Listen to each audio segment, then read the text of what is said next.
Leslie Yo, nandito na. Mamimit niya na si... Gusto ko yung kay Arlen, no? Oo, ganda. Kaya nasa seryosong usapan muna tayo. Ito, pangarap ko ay magkaroon ng sariling bahay. Yan ang plano ko ay tatanungin natin kung anong gagawin niya. Gracias. Gusto ko lang! Yan, galing kami kina Mami Nat, bumaba kami dito, nabutan namin sila. Leslie Yo, nandito na, mamimit niya na si camera girl ni Flower Girls, ayun si Kenny. So Kenny, kanina pa niya inaano, ngayon lang kami nakapag-intro, kanina pa sila pinapanood. O Kenny, ano bang natutunan mo ngayon sa mga bata? Kasi ilang minuto ka na rito, no? Ano?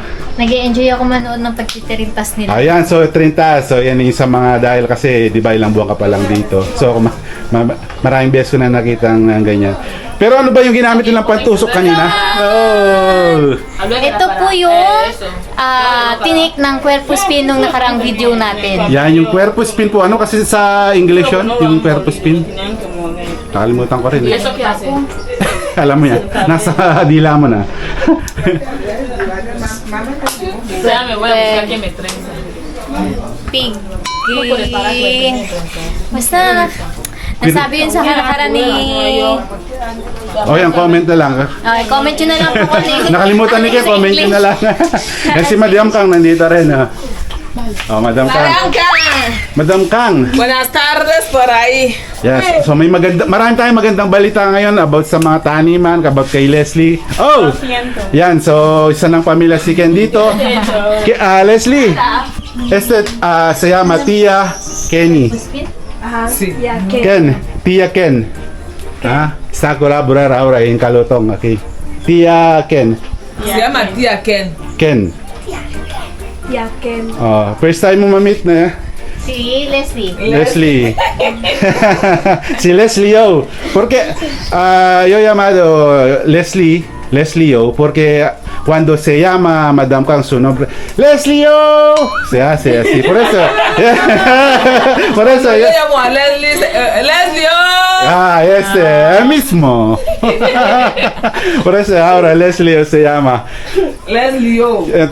Hintay lang natin matapos yung ano, yan si camera girl na ang magte-turn sa ating pagbibideo. Siyempre, kasama natin si Ken, na-meet niya si camera girl. At si Dana, nagtitrensas din. Dana, yun oh. Ang ganda ng ngiti. Oo. Si Arlen, mas gusto ko yung kay Arlen, Oo, ganda.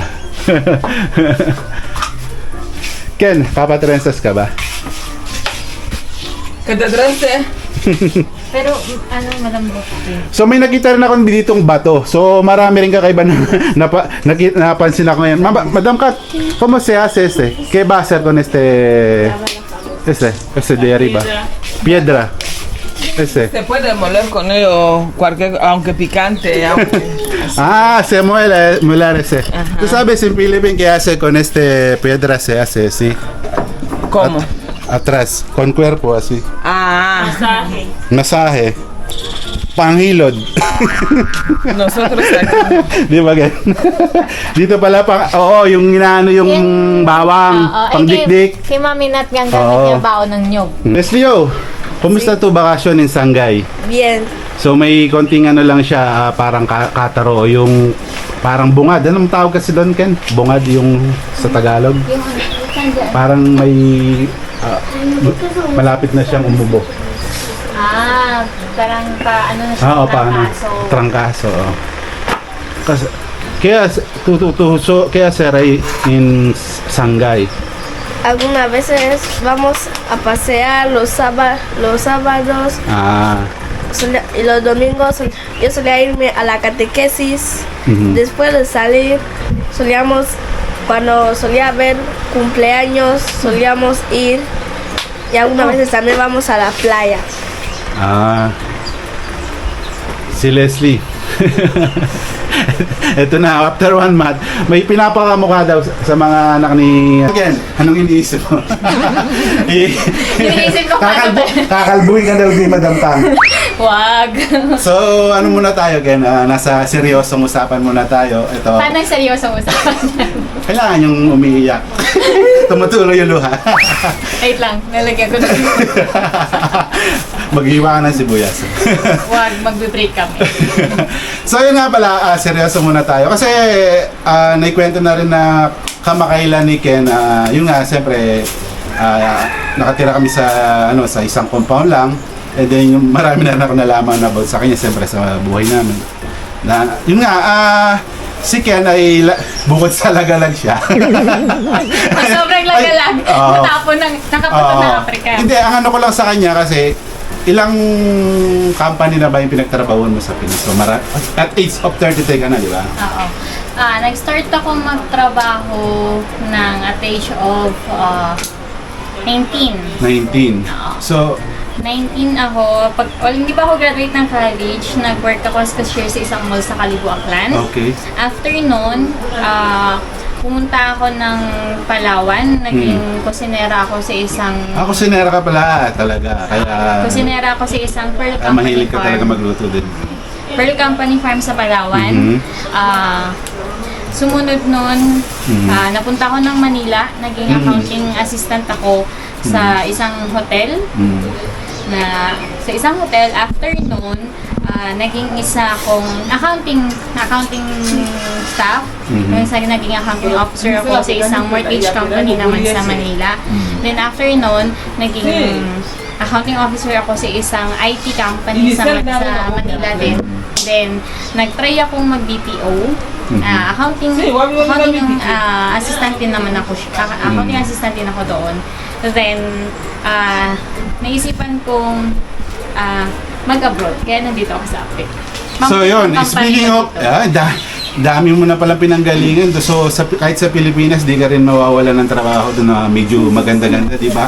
So ngayon, pumasok yung abroad, di ba? Kasi dahil nasa abroad tayo, bigyan mo ako ng matinding sagot or yung makatotohanan na sagot, siyempre. Ano anong tanong to? Kasi di ba, sinasabi mo yung kapatid mo, medyo maganda na rin yung trabaho, tapos wala ka na rin naman pinapaaral, wala ka na rin naman na talagang binubuhay. Correction. Marami pa akong Anong binubuhay mo? Marami pa akong bebe. Alam ko, yung mga... 4 ang paano mabalahibo. yung mga aso, yun lang yung inaano niya. Okay, ano na tayo doon. So, pwede mo na, kung nasa Pinas ka, pwede mo rin naman mabilan. Bakit mo ba naisipan na magtrabaho pa sa ibang bansa na kaya mo rin naman talagang makasurvive sa Pilipinas dahil naikwento mo yung mga experience mo, di ba, ang dami. So, pwede ka rin naman. Bakit? Ano bang gusto mong gawin sa buhay mo? Siyempre, numero 1 doon, makapaglagalag. Lagalago, okay. Bukod doon, Siyempre, libre pagpunta ko na Africa. Sino ba hindi doon? Oo. Diba? Pero kung sa totoo lang, sa seryosong usapan, siyempre, iba pa rin naman kasi yung once in a lifetime, may dumarating sa yung pagkakataon. So, pag hindi naman siya will ng nasa taas, hindi yun ibibigay sa'yo. So, ako dati, gusto ko talagang mag-abroad. Way back 23 years old pa lang ako, gusto ko talagang mag-abroad. Kaso ang gusto ko nun, ayaw ko mag-apply sa mga agency. Gusto ko yung direct na hiring. Kaso ngayon halos agency na lahat. So, ito yung chance. Siguro ito na yung time na binigay sa akin na... Dito ka talaga pinalad. Dito ako pinalad. Sinuwerte. Sinuwerte ako, ikaw ba naging maswerte? Oo naman. Kasi alam mo, nung... Hindi, ang tanong ko, maswerte ka bang nakilala mo ako? Hindi. Sa totoo lang, oo. Kasi nasa camera tayo. Hindi, joke. Sa totoo, yun nga, maswerte rin kasi, di ba?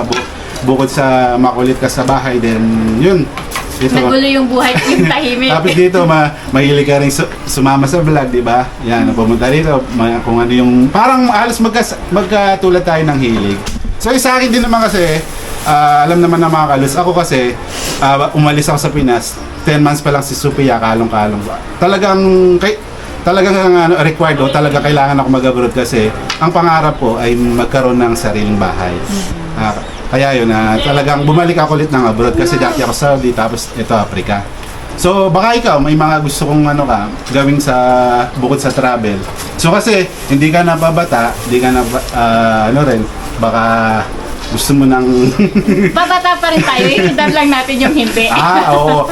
Bata pa rin yung isip, yung edad lang tumatanda. Oo. Sabi nga, kalabaw lang tumatanda. Diba? Siyempre, ang isa din naman sa mga pangarap natin is magkaroon tayo ng sarili nating may pundar din tayo. Hindi lang porket pumunta tayo sa ibang bansa para lamang gumala. Siyempre, yung may ano ka din, may remembrance ka din ba mga investment. Oo. Kasi yung time na siguro ayaw mo na mag-abroad, may may parang May pagkukuhaan ka pa rin pagkukuhanan ka ng source of income. of income mo kahit hindi ka na bumalik sa ibang bansa pa. So okay lang naman mag-enjoy tapos magtira ka pa rin about sa mga small businesses o sa mga ibang Mag-invest. pagkakakitaan. Mag-invest ka sa mga bagay na alam mong pagtagal ng panahon, mas On the lalong future. lalaki yung kanyang Oo. value. Pero siguro ako ang may papayo ko lang, pwede kang mag-invest ng lupa, yung mga bahay na like yung rent to own or depende kung paano yung payment na gusto mong maganda kasi Pwede bang magbigay ng PDC check yan tapos magtatalbog? Ken. Tapos ka na rin magmoto. Kaya alam mo bang may nagpaabot ng $20 kay kasi nga kakabalik lang kaya ngayon ko lang din na may aabot. So yun. So ngayon Salamat po sa nagbigay ng sponsor para sa ating camera girl. okay, camera girl meets Flower girl. Flower girl. Yan, iabot natin ngayon. So ngayon ang plano ko ay tatanungin natin kung anong gagawin niya. Balak niya doon kasi para malaman natin kung gaano ba talaga ka-smart yung si Leslie, yung camera girl natin. Bata. Oy, ano ka na? Sa itsura lang. Pero Sa height lang po. ano ka na? Leslie, vamos aquí, por favor. Doon ka lang. ¿Qué tal? Bien. Saludo con Caluto Primera. Leslie, alguien ha visto en video, ahora está algo regalar para ti. Gracias. Abre, por favor. Ayan na. Este es un documento para tu ir en Pilipinas mañana. Coger tu maleta, vamos a viajar por la noche. Gracias.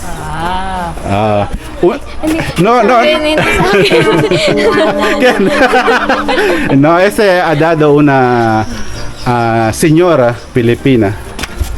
Sí. Tus seguidoras. Seguidores de Calutong. Ha dicho hay que dar con Leslie porque ella buena niña, también como tú trabajar aquí en casa, ¿ok? Ajá. Ahora, ¿qué tu plano? ¿Qué tú hacer con este dinero? Voy a comprar mis cosas de clase y los materiales que me faltan. So, Kenan daw? Bibili niya daw ng mga materyales para sa school kung may mga kulang siya. Wow! Galing! So, ang galing talaga, no? So, sabi ko sa iyo, di ba, kung ano yung sasagot. Ano sa palagay mo ang ni Leslie? Matino ba siyang bata o ano? Matino. Kasi Matik, diba? yung mga ibang batang unang isisip, ay gusto kong ibili, comprar ng manika. Oh, Diba? De Barbie. Mga Barbie. Laruan. Sa kanya, gamit sa school. Actually, pangalawang pagkakataon na Ken, ito tinanong ko rin siya dati. Dati naman yung ang inano rin, gamit sa eskwela, baon niya, ganito rin yung sagot niya. So, ano talaga, deserving talaga si Les. Yan, salamat po sa nagbigay sa $20 na binigay po. Yan, tuwang-tuwa ngayon si Leslie. Ang ganda, oh. Bago tayo tuluyang magtapos sa ating video, kasi kanina nagdidilig ako ng papaya. May napansin akong namulaklak na Ken. lalaki na yun, matik, di ba? Ay, bakla siya. Gawin natin siyang totoong babae. Ano ka ba? Kasi mga kakwarto ko ngayon, puro mga babae. Kaya minsan So, gawin na rin natin. gusto ko lang Gusto mo rin bang gawin ka naming totoong babae? no, Paano nga isang flip? na kawawa yung mga anak natin. Sige na. Ay, uy! Pinapalo ka tuloy ni Mami Madam. Tara. So kaya ngayon masusubukan natin kung totoo ba talaga yung sinasabi na. Pamahiin ng mga matatanda. Na kapag daw lalaki, kailangan daw putulan para maging babae. So ito yan, napansin ko na kanina, diniligan ko kanina, bukod sa si Arlen, nilinis niya. Yan, si Arlen masipag din, tingnan mo. Gaano kalinis yung ano. Mas malinis pa sa akin. Force sa mukha. Hindi. So hanggang saan ba? Ito, nagbubunga na yung mga ano natin. Ito yung papaya natin. Tapos may good thing pala din, bago natin putulan yan, ito. So less than 1 year na to, itong tinanim namin mga saging. Ito, meron na siyang bunga. May puso na. Ito, may puso na ganyan. So, Mga kaluts, buti pa ang saging, may puso. ikaw, ano ba, mapait ba yung puso mo? Bitter lang, bitter. So less than 1 year, nagbunga na yung pinagpaguran namin. So dadami na yan. So ito Ken, hanggang saan ba natin puputulan? Ayun ang hindi ko sigurado. Pero alam mo kasi, Isasagad ba? So dito, sana. so ha dicho Leslie, cuando este hombre no va a dar fruta, pero ha dicho en Philippines, cuando tú cortar aquí, va a salir fruta, va a ser kasi paisland, no? So ayan, puputulan natin. Masakit yan. Yan, umiyak na. Dahan-dahan eh. Pero niluluto daw to, itong dahon. Try natin. Ayaw. Yan. Ay, dagta pala, sorry. So yan, abangan natin to kung talagang totoo na ito, yung magbubunga ba siya. Putulan mo itong ano niya. Yan. Eh, huwag mo diyang ilagay kasi naglinis si Ate. So yan na, tara na. Magja-jogging pa kami mga kaluts. Ayan pa, uwi na ng bahay. Yan, si Camera Girl. Na-meet na si Camera Girl meets The Flower Girl!